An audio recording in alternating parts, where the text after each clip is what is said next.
You know, musajja gwe nabadde njogerako saagala kumwogera linnya lye muyina feeling mpitirivu. There is a man I was talking about. Kama yeebazibwe. Amen. Naye nzikiriza mu kwereka ekyokulabirako. But permit me to make him as an example. So kati mu Uganda yaddukamu abeera mu America. In Uganda he fled and lives in the US. Omusajja oyo yali wano nga muyimbi. That man was here and a musician. Ng'alina erinnya. He had a great name. Ng'alina emirembe. He had the peace. Ng'alina kakyala ke n'abaana be. He used to live with the wife and the children. Nga Uganda agitabaala buli waayagala. He could go to every corner of Uganda at any time. Simanyi kaamagye kava akamugamba. I don't know where the whisper came from. Neryo eddala kwoli terimala. Even at the level where is not enough. Kati genda ofuuke member of parliament. Go and become a member of parliament. Awo n'awaalira n'entebe y'ekyaddondo n'agigendamu. And now he ran to become a member of parliament. Bannanga awo nabo ne watamumalira. And it was not enough for him. Era akaama ne kamugamba. And the whisper came to him. Ojja kuba bulungi nnyo ate senga ofuuka president. It will be better for you if you become the president. Era n'agenda n'alingiza ne mu ntebe y'obwa president. And he went and contested for presidency. Kati amaka ge ag'ekitiibwa White House yagireka wali e Magere. Now he left the White House in Magere. Oba mulimu bakozi kati basaawawo. I don't know the people that are living there now. Ali mu America yeekukumye. He's in the US hiding for his Sitaani life. akuleetera okuwalirira n'obulamu. The devil makes you to push for your Obalaba life. ye Yesu agamba. Jesus says, Bwe mubanga n'ekyokulya. if you have what to eat n'ekyokunywa. and of what to ebyo drink, bibamalenga. let that be enough for Yesu you. bw'ayogera ekyo. When Jesus says takugamba that, bugambi nti ya lumonde weebake. that eat only sweet potato and sleep, Agezaako okugamba. he tries to tell Can you you, please take it slow? osobola okukitwala mpola Genda mpola. mpola mpola. Go slowly. By'owaalira si bye birimu emirembe. What you want to attain does not Nze have mu the peace bulamu you bwo mwe want. ndi nze mirembe. I'm in your life and I'm peace. Nze kiwummulo kyo. I'm your rest. Temukuba amayinja kuba njogedde ku musajja mwe mbadde mpa I kyakulabirako. was giving an illustration. Kuba nabadde ndi concert ne ngamba tewali alina ku namba agira mpa ku nnyumba eyo ngira mbeeramuko. Isn't anybody having their contact to render me his house that I may live into the Makama White nene ga House? kitiibwa yagaddukamu. It is a glorious house, but he fled. Mpulira wano mbu waliwo omusajja abasiba. That there is a man that is arresting them. Ne ngamba kale senga yasigala eri ku liri eddaala. If he had kept at the other level, Naye sitaani yakulowooza nakino kiringirize nakino kikole peep nakino kikole into bwe. this, bw'onaba peep into tokikoze the other. togenda kuba na If mirembe. you have not done it, you do not have peace. Wandiika. Bwebale kubeera mpozi ng'ate otambula nange bulungi nnyo yonna gy'osinzira okubeera ng'owuliriza nkwanirizaako nnyo. Nabagambako ku pasita oyo bana mbagamba simanya pasita Martha Semakula eyali avaayo n'agamba nti abantu bamatire ne kibalina. Ndowooza reply gye naakafuna entuufu eri omukyalo oyo eva w'akazibu ekkapo. Yawadde example n'agamba oli omukyala yagamba nti obutamatira ne kyolina n'akatono kolina bakakuggyako. Naawe ekyokulabirako ng'agamba Bobi Wine yali muyimbi, alina abaana, alina family, alina ennyumba, alina emmotoka. Naye olwo obutamatira ne kyalina yagenda kuwa MP, n'ava ku MP n'agenda kuwa president. Kati ne yali alina byonna byamuggyibwako. Kapuwa abuuzizza n'agamba omukyalo oyo Semakula kyaki mwe yali asabira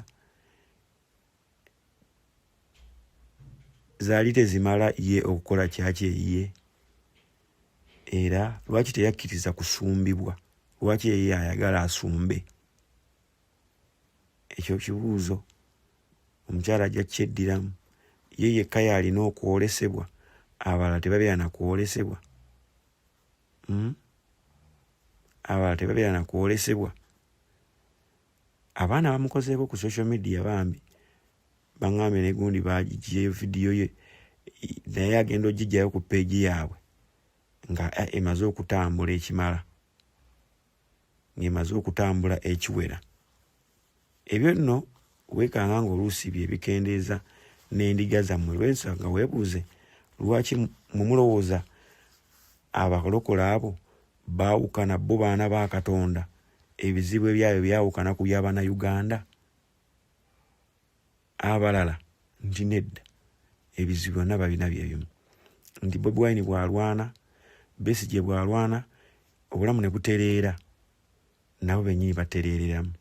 Kati nga tonnaavumirira ono avuddeyo kuwakanya gavumenti, sooka ovumirire ataddewo embeera embi etuusa Abannayuganda okubeera nga babeera mu kaluumu kamu, mu malwaliro, mu masomero, abaana okutuula ku mabulooka nga basoma n'ebirala. Bw'oba osooka okuvumirira abataddewo embeera, kuba ate bo tebamatidde na kye balina nti na buli kimu bakibbye, bewandibadde osookako okusomesaako. Situmanyi lwaki ezo endiga zammwe muzitya nnyo. Be bantu be mwandibadde musomesezaako ennyo. Basajja bagagga nnyo bonga mu buyinza mwebali. Be balambibwako amafuta bokka ndi be balina okukulembera Uganda nedda. Bandibadde nabo baamatira dda ne kye balina ne balekerako n'abalala. Naye era nga bakyalimu eyo embeera eya n'enkyanjagala be mwandibadde musooka okupuliikingako. Kale naye omukyala Ssemakula ekyakozesa kyaki tewali mu mativu ng'engabana y'ebiweebwayo olaba bakubegerako bubegezi naye n'ogamba wayi naye kankole yange nsobole okufuna bembegerako banneebegereko. Kati ffenna kiki tutambuza mu nsi muno oba ontegedde. Abaagalwa ekyatabudde Uganda tekirina makulu. Beloved, what Abantu boogedde ebisingako awo. people have spoken much more than Tekirina na that. makulu. It is not very important. Era waliwo ababadde baŋŋamba And there were people that were telling mbufaayo weetonde. that please Ne nga come. nze muwala wa Yesu nze I, the daughter of Jesus, neetonde ku ki? relenting over what? Bwe tosobola kunkaka kwetonda. You cannot Okwetonda tekuva mu bantu. Okwetonda kuva gye ndi. Repenting comes from Nze nyina myself. okutegeera ensobi gye nakoze. It is me to understand the mistake I made. Nkiwadde obudde wiiki nnamba. I've given it a full week. Ne ŋŋamba bwe lutuuka ku Sande nga nzudde ensobi yange. If it comes by Sunday and Nja I've discovered kuvaayo my neetonde. I'll come Ne and vidiyo repent. nzizemu ne nzeetegereza. And I've watched the videos. Sisobola kwetonda. I cannot repent Kubanga neetegereza byonna bye nakoze nga temuli nsobi. because I watched everything and there was no Lwakuba nti mistake. ebigambo byange Katonda abitaddeko amasannyalaze yaŋŋamba dda seewuunya ntadde obugagga bw'ebigambo mu kamwako. I've placed the wealth of words unto your tongue. Kati ne bw'okyogera nga kitono bwe kiti kibaluka nga laddu. Even if you speak very small, it blasts. Era mbaddengawo nga mbyogera bulijjo paka obudde bwa Mukama lwe butuuse nakati naga ngenda kulaga kye nnakugamba abifudde ng'amasannyalaze. He has made my words as electricity. Kale nno tomwesibako ebyo byokka. Therefore, do not hang only Ne bwe on to that. naayogeranga eri obulamu bwo nti endwadde yeewona ejja kuwonanga. Even if I make Kale mpozi ate bwe tweyongera mu mawulire amalala tugamba nti ogenda kubeera ng'ogafuna bulungi nnyo wano mu mbeera yonna. Tulina Facebook, tulina Instagram, tulina Blue Sky. Oluwaddemba okubeera mpozi nga ate otugoberera ku mikutu egyo okulaba biki ebipya ebiteereddwayo na butya mpozi ate bwe bigenda okubeera nga bikuyambako okubeera ng'otegeera biki ebifa mu ggwanga. TikTok togyerabira, amawulire gagendayo bulungi nnyo tugayina nnyo nno ddala. Nkale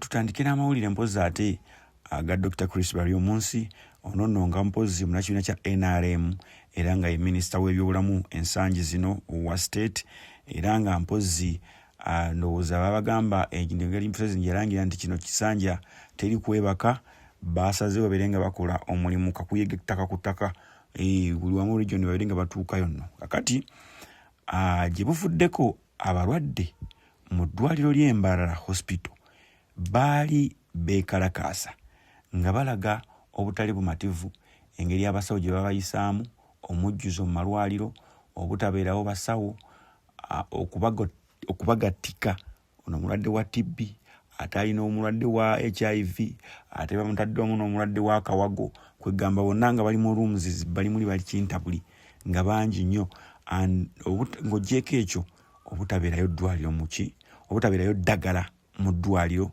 byonna nga babikaaba. Kakati olunaku olwokwosa jjo Dr. Baryomunsi yakedde yabazizza ekiro akawungeeza obudde nga buziba obudde buzibye buwungerere ddala n'awuwayo olubu lw'ebigere nga tebamusuubira wano. Ojjukira abasawo abamu babeera badduse bannyuse bagenze baleseewo obwana buto wano agenza okutuukayo basanzeyo only the medical interns.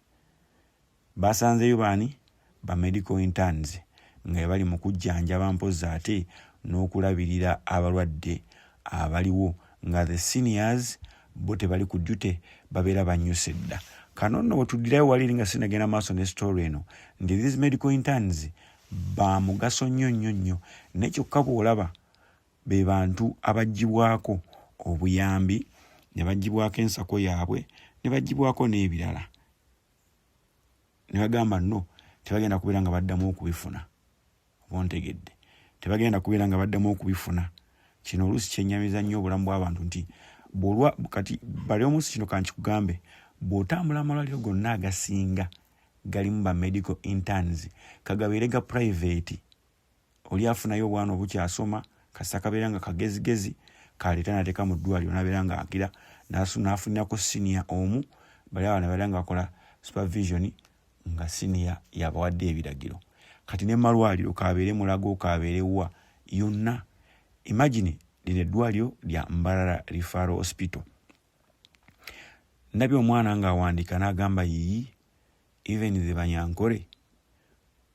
Ekintu kino nze nkibagamba nti people in the system bo tebaagalangako muntu tebalina gwe baagala tebalina gwe baagaliza okuggyako bo bennyini. Nti ajja kugamba they speak the same language. Oba oli awo Mbarara at least wandibadde waliyo ekyenjawulo ekitali mu regions endala. Naye mmwe ebintu ebimubiraba si bwe biri. Ebintu ebimulaba si bwe biri. Era nze nvumirira nnyo omuntu addaawo n'avuma simanyi Omunyankole mwe mukoze bwe muti nabo basajja battu bakazi battu. Embeera ebagoya kye kimu nammwe abalala. Olw'ensonga si be bali mu buyinza n'abali mu buyinza baalubatu.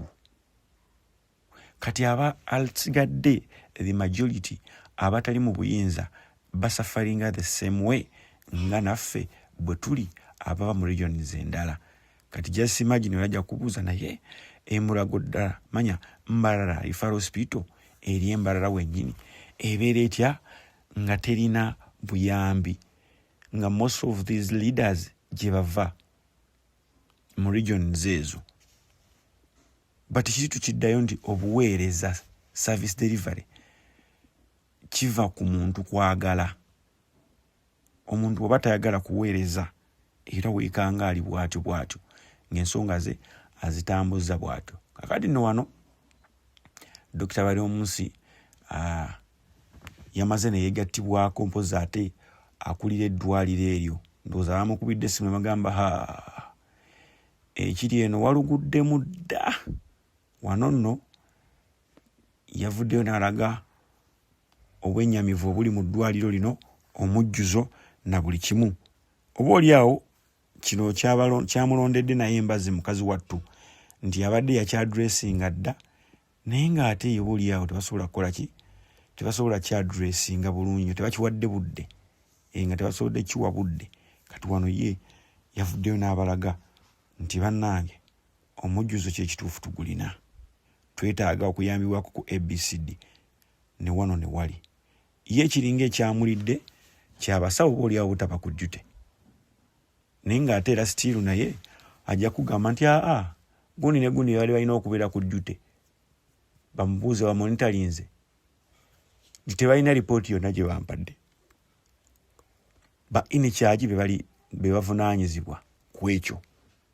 Naye byonna all in all bibeera bye balya. Nti wasaba omulimu gwa gavumenti n'olaga nti ojja kubeera committed, ojja kubeerawo. Naye ate tosobodde kubeerawo. You know? In that way, ovunaanyizibwa kyenkanyi n'oyo abeera adooginze atali ku mulimu. Ndowooza singa okolayo nga tokoma kukola bukozi visit kubanga bino tubirabyeko mukyala Nabbanja yabikolako.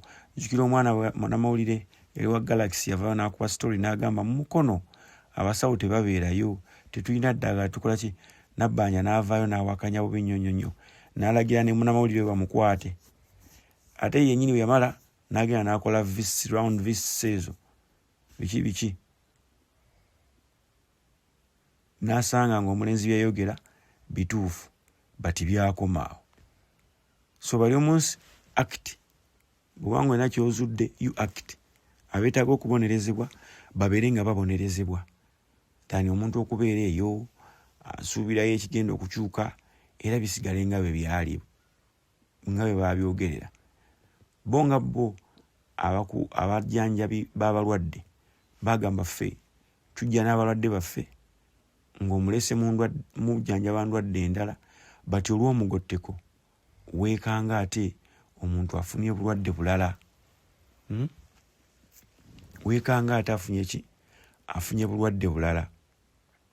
Kati embeera eyo n'ebeera obuli awo ng'ate egenda ku affectinga abantu bangi. But ebintu bino byosinga tuze tubibagamba. Abamu bwe mwogera nga bagamba abo ate tebaagala gavumenti, journalists against the government, but a journalist is a whistleblower. Kubanga bali omunsi singa abadde tutambudde na bamawulire, oba oli awo wandibadde tomanya, wandibadde naawe kyewakoze nga tekimanyikwa. Even before that, singa ow'amawulire teyavaayo kukavaringa strikes zaali mu Mbarara mu ddwaliro eryo, oba oli awo nawe wandibadde tomanya kiki kifa ku ground. So abamawulire bano mwandibadde mubawa ekitiibwa. Nebe bantu abakyasinza okubeera nga tebaweebwa kitiibwa, be bantu abasasulwa ssente ntono, be bantu abakola kwegamba emirimu gyabwe nga bagikolera mu bugubi. Be bantu abakola emirimu gyabwe nga bagikolera mu bugubi, ne weebuuza why? Lwaki? Ne weebuuza lwaki? Oba oli awo mawulire yandibadde aweewanya ekitiibwa nga gavumenti emukozesa na nnyo nga mbega w'oku gurawundi. Nga mukozesa nga mbega w'oku gurawundi okubega n'okusupervisinga biki ground bwetambula mu bitongole bya gavumenti ebisinga. Ne walaba okusinza ku reports monitor zeekola NTV, walaba yasasulwamu kuggalwawo. Ne baali bazijja ku mpewo restrictions era mwaziwulira. Oba okitegeera. Kati bingi omuntu byasobola okugamba nti ddala tukoze tutya. So tusaba buli alina kyaliko okumonitaringa, okusupervisinga na buli kimu act. Bali omunsi nga bwategedde nti Mbarara hospital erina ebizibu byayo, bikoleko kubanga ezo ssente weeziri n'obusobozi obulina. Twagala okwebaza mwena abatugoberera mu bitundu ebyenjawulo. Obulamu buli butya, embeera eri etya, na kyonna kye muliko tubibaza okubeera nga ate ensonga mugikwasaganya bulungi ddala. Abasomesa abaana baffe tubaagalako nnyo. Mutabani wange nno yawangudde obwa Ediboy, mwami Katabira Jibril HP. Tukuyozaayoza mwana tu webala kubeera nga owangula obwa HP. Omwana ebyobufuzi abika atandise buto. Mwana batusanga wanaabeerera mu system ajja kubeera nga embeera biteredde nga si bye bino nga bino eby'emyaka gyaffe waate maama. Anyway, Obwakabaka bwa Buganda bagenda kutandika okuzimba ekisaawe ky'omupiira ekya Buddu mu mwaka gw'ebyensimbi 2027. Mu ngeri y'emu Obwakabaka bugamba nti amasaza agasinga gamaliriza okufuna ettaka omunaazimbibwa ebisaawe. My friend, kano nno katabbu. Nze nno sijja balimba Mayiga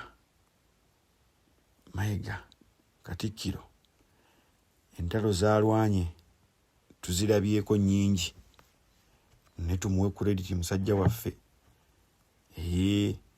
Tumuwe credit, entalo azirwanye, byakoze abikoze. Nze kasita nategeera nti Buganda eri mu kuzimba amalwaliro agaayo nga gali ku level ya zirifaaro. Awe nategeera nti mmwe abalina obukulembeze obw'ennono mu bitundu ebirala ke kaseera mufe ku bantu bammwe nga Ssaabasajja Kabaka bwafa ku bantu be. Bakitegeera nti amalwaliro aga gavumenti tegajja kweyongerako goolede gaakona. Kati balina okuteekawo embeera batya bwe bagenda okubeera nga bayambamu abantu b'omu bitundu byabwe. Eryo eddwaliro ne bw'obanga olikoze nga lyakusasula naye nomala nti bagenda sasula akasente katini akasoboka mufuna mpola nga akasente aka kabasolozebwamu musaala gw'aba doctors nga musaala gw'abasawo nakulongoosa ddwaliro you can osobola okufuna eddagala okuva mu badonors, osobola okufuna obuyambi okuva mu badonors, osobola okufuna buli kimu kye weetaaga okuva mu bagaye b'obuyambi okutambuza eddwaliro eryo n'obuyambi okuva ewala. Nze ndowooza wano gavumenti bwe yandibadde yingira nawo neyambako ku bantu bano ne bagamba mututikkudde omulimu.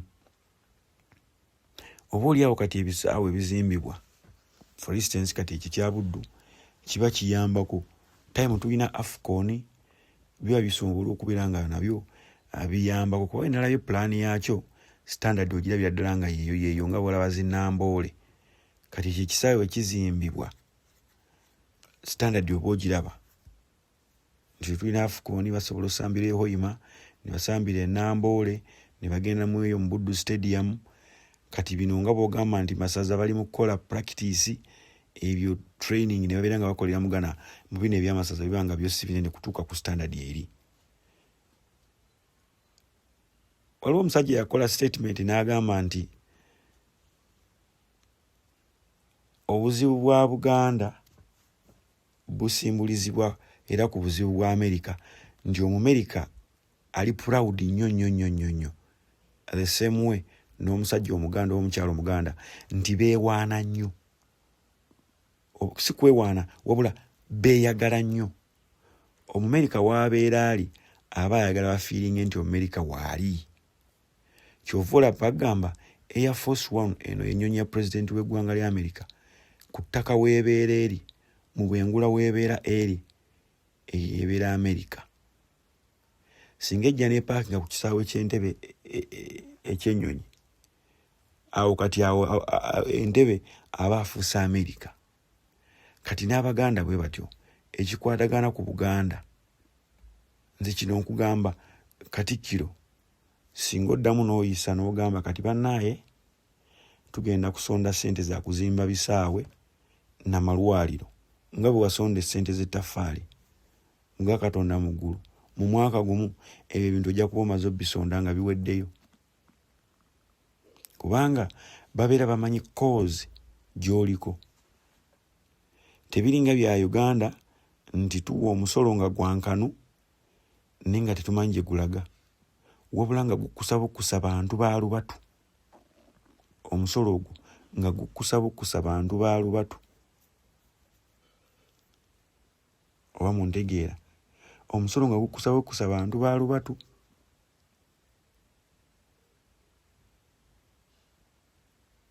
Nga tegulina kye gukola kuba weebuuze singa gwali gulina kye gukola lwaki abantu bandibadde bali bwe bati, lwaki amalwaliro gandibadde gali gati, lwaki enguudo ziri bwe ziti. Anyway, nalabye buli minisita kati avaayo okulaga nti akola ekitali kibi naye nabagambye mu kukola amawulire ago ag'obutaala mutuukirize. Nalaba byamuka minisita byamukama ku ow'enguudo ng'alaga nti bagenda kugoba aba inginiya n'okubakwata bonna abadde balya ssente mu UNRA. Oba ontegedde abadde balya ssente mu UNRA bonna babeere nga bakwatibwa era bakangavvulwe. Naawe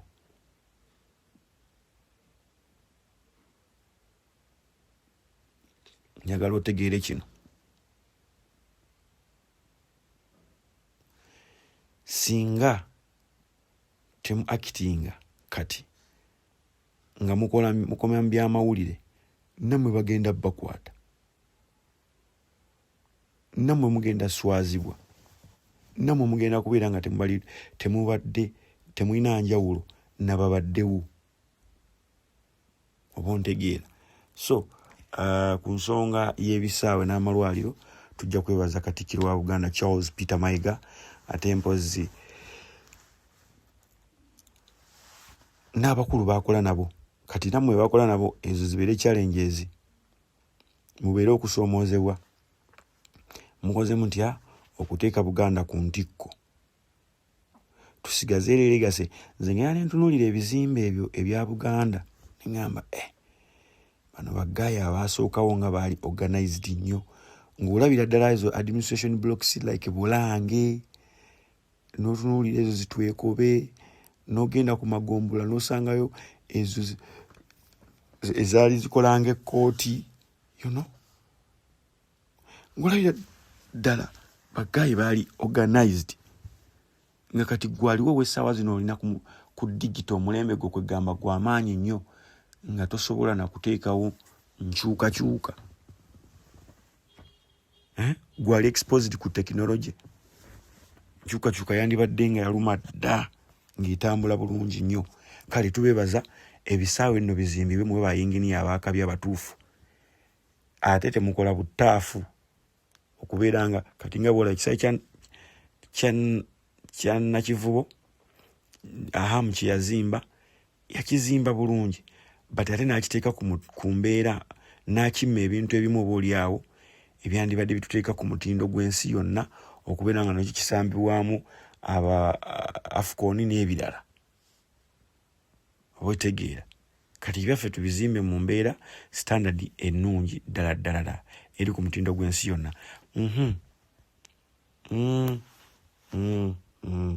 mawulire ate mpozi atugaba tuusaako bulungi nnyo gye tusuubira gye tulina okugajja amawulire kakati no mpozi ate aga training amalala ga ababaka ba palamenti ab'oludda oluvuganya gavumenti okubeera nti bawakanyizza ekiteeso ekyagala okuleetebwa newankubadde tekinnaleetebwa naye abakirimu bakifiweringa abasajja b'NRM n'abakyala b'NRM nga bagala leader of opposition naye abeere nga alondebwa bulondebwa n'ekyokubiri nga balaga lwaki leader of opposition ekibiina ky'oludda ekisinza ababaka kyekimulonda newavaayo omusajja eyaba challenges nga wa independent n'agamba nze am not affiliated at any party era saagala kyovola nzijanga independent lwaki mwagala ate okunteeka mu byokulonda leader of opposition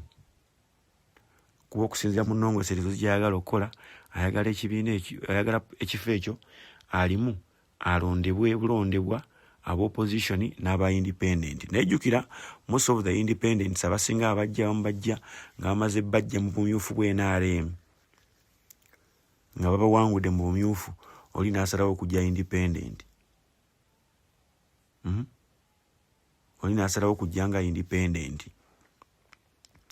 kati awo wafubutuka ki obuzibu mu nsonga eyo waliwo n'ekibuzo kye baabuuzizza nti ye Joel Ssenyonyi ng'aluddeko nnyo lwaki bamuzizzaako ne ŋŋamba abasajja bano really bategeera bulungi nnyo bw'abanga ekisanja ky'owa palamenti kya myaka 10 nga Joel yakamalako guno kati agenze mu mwaka gwa 3 kisanja kya 2 myaka 2.2 gye batera okubawa naye nga tulinayo ba speaker ne ba speaker ba palamenti bagenze kati mu myaka 10 gye batambuza kuba bbe ekyabwe ky'etaano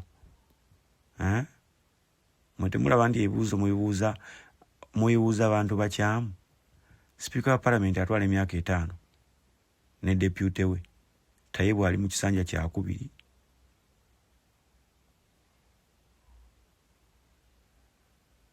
Amongo yavuga 10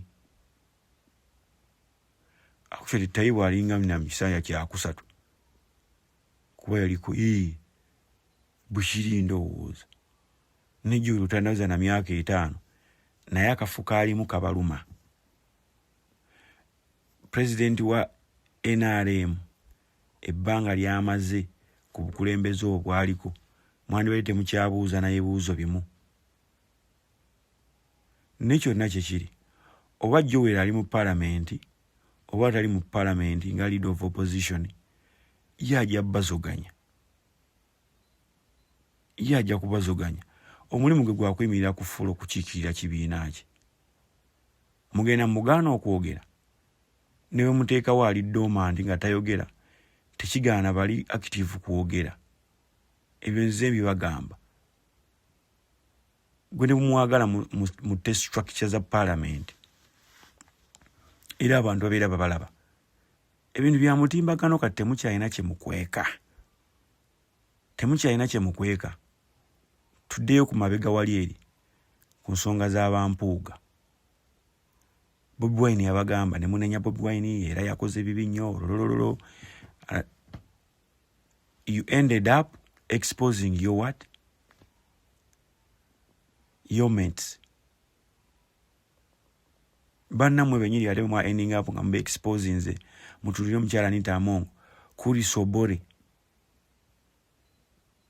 avadde mu parliament yawo nga abuukula ali mu nkomyo olwa billions mmeka ezaalibwa mu corruption.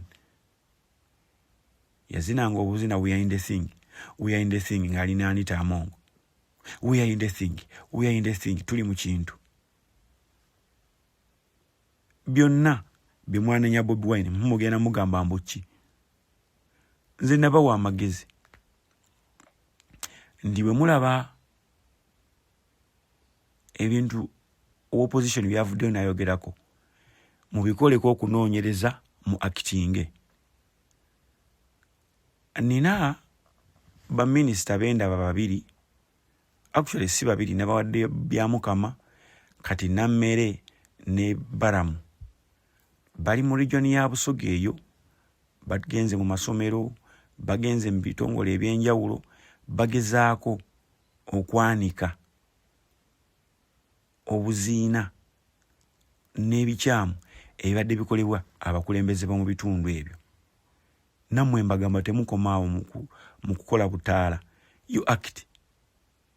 Nale Baramu ate yalinga akyejjako obwe yagambye nti ffe bwe tusanga ensobi tukukwata ne tukukwasa poliisi. Nedda tebikomaawo. Mumukwase poliisi emunoonyerezeeko ne poliisi mugiteekeko akazito. Omuntu eyo mutwale mu kkooti abonerezebwe. Naye kalike wagambye mbu ate kasita weetonda tukuwayo ka small punishment. Nedda Baramu si gwe gaba punishment. Omuntu oyo asindikibwe mu mbuga z'amateeka awere ennembe n'emisango gye. Temuttira bantu ku liiso. Uganda twandibadde tuli bagagga nnyo. Kale abantu ne bandibadde nga baavu ne bandibadde teba struggling nnyo na nsonga z'amalwaliro, masomero n'anguudo. Gwe kennyini walabye oluguudo. Walabye oluguudo lwe baayiwako Maramu.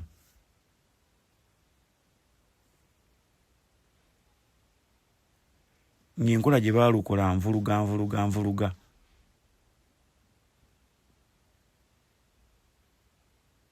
Wagambye olina security ekuweebwa Muhoozi, President Museveni yakuwa go ahead, buli kimu obeere ng'ogogola local government. Gogola. You act. Temutira muntu n'omu ku liiso gwe musanze ng'alina amanyanga gaali mu kukola agende butereevu mu kkomera. Bwe kiba nga kyekibonezo kye kimusindika. Abalala balabibwe ku abo. Those are the checks and balances. Ndi wonootuukira eggulu bajja baatereezezza dda. Naye era n'abantu abayonjezza ebitundu byabwe byakaabugenyajja. Tulina omuganyajja era oba obiraba. Langi empya ku kizimba oba ogiraba nti eno yakasiigibwa kubanga baategedde nti waliwo minisita ajja. Abo kitegeera. Nti waliwo minisita ajja. Kati toddaawo n'ogamba mbu ate ojja kutiira omuntu yenna ku liiso bulabula n'ebirala. No.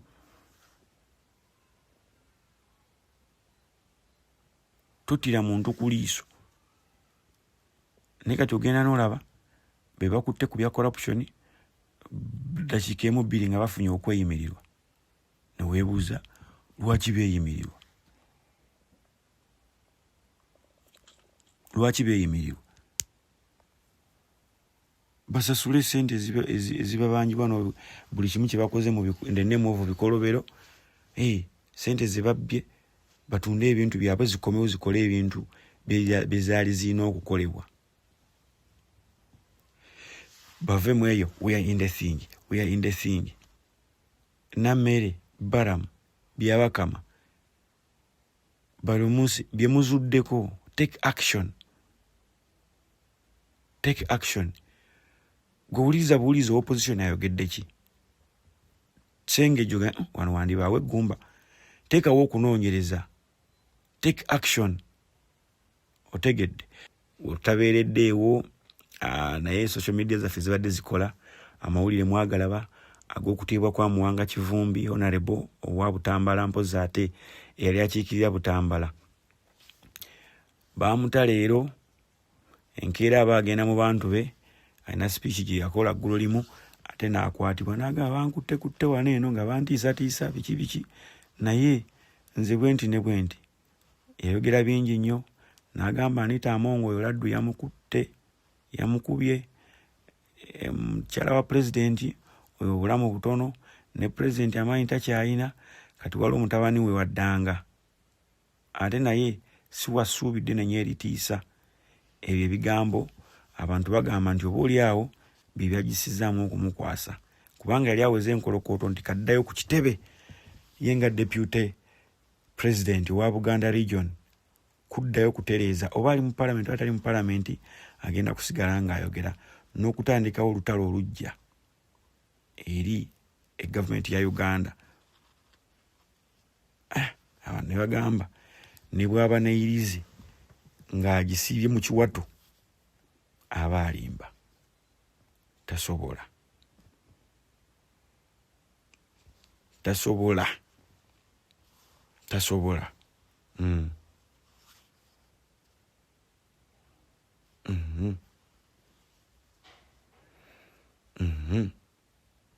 Kati awo otira n'ogamba kino bwekiti ne bwe kiri. Ndowooza abapulezidenti rather abalamuzi eyatadde Muwanga Kivumbi yakola omulimu gwe. These people bampuliriza nti yakola omulimu gwe. Nabagamba ensonga ezimu gw'osooka n'ozeeyambula. Kati akyalemeddwa okukola magiki yewa Besigye ne Wayiso Mufumbiro. Abantu abo gwe bate. Kati nze nkugamba kino tewaliwo n'omwana ennya mulamuzi yali mu musango gwa Muwanga Kivumbi ye yamuta n'amweyimirira ne bamala ne bakola ki ne baddamu ne bamukwata.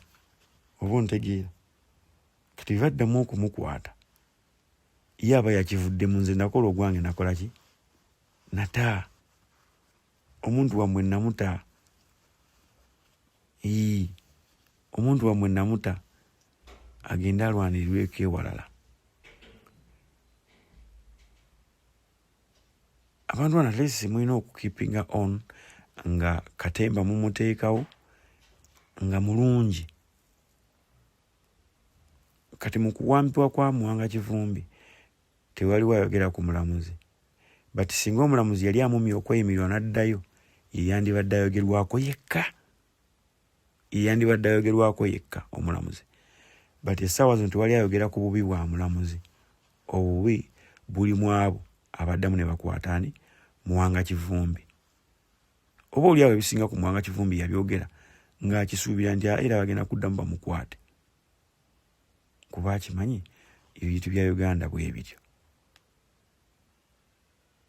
Ebintu bya Uganda bwe bityo. Bw'okitegeera. Kale ene sigenda kubeera mpozi nga ate nsukkawo wano eno. Mbaagaliza bye munjagaliza. Mbeere bulungi. Mweraba.